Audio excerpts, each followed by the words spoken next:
അങ്ങനെ കാത്തിരിപ്പിനൊടുവിൽ പൊന്മാൻ എന്ന ചിത്രത്തിൻ്റെ ആദ്യ ഷോ കഴിഞ്ഞ് ഇപ്പോൾ ചിത്രത്തിൻ്റെ ആദ്യ റെസ്പോൺസൊക്കെ പുറത്തുവന്നുകൊണ്ടിരിക്കുകയാണ്.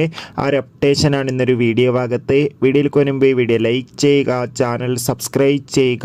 ഈ വരുന്ന ജനുവരി മാസം ഇനി അങ്ങോട്ട് ധാരാളം ചിത്രങ്ങൾ OTT റിലീസ് ചെയ്യും. നമ്മുടെ ചാനൽ ഭാഗം പരിശോധിച്ചാൽ നിങ്ങൾക്ക് ആ വീഡിയോയ്ക്ക് കാണാൻ വേണ്ടി സാധിക്കുന്നതായിരിക്കും. ബേസിൽ ജോസഫ് നായകനായി ഇന്ന് ജനുവരി 30 റിലീസിനെത്തിയ ചിത്രമായിരുന്നു പൊന്മാൻ. ഏവരുമേറെ ആകാംക്ഷയോടെയായിരുന്നു പൊന്മാൻ എന്ന ചിത്രത്തിൻ്റെ റിലീസിനായി കാത്തിരുന്നത്.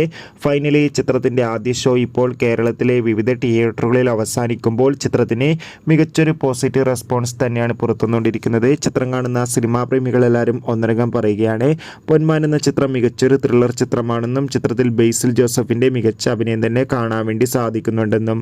എന്തായാലും പൊന്മാൻ എന്ന ചിത്രത്തിൻ്റെ കൂടുതൽ റെസ്പോൺസിനായി നമുക്ക് കാത്തിരിക്കാം. ചിത്രം കണ്ടവരുടെ അഭിപ്രായം കമൻറ്റ് ബോക്സിൽ രേഖപ്പെടുത്തുക.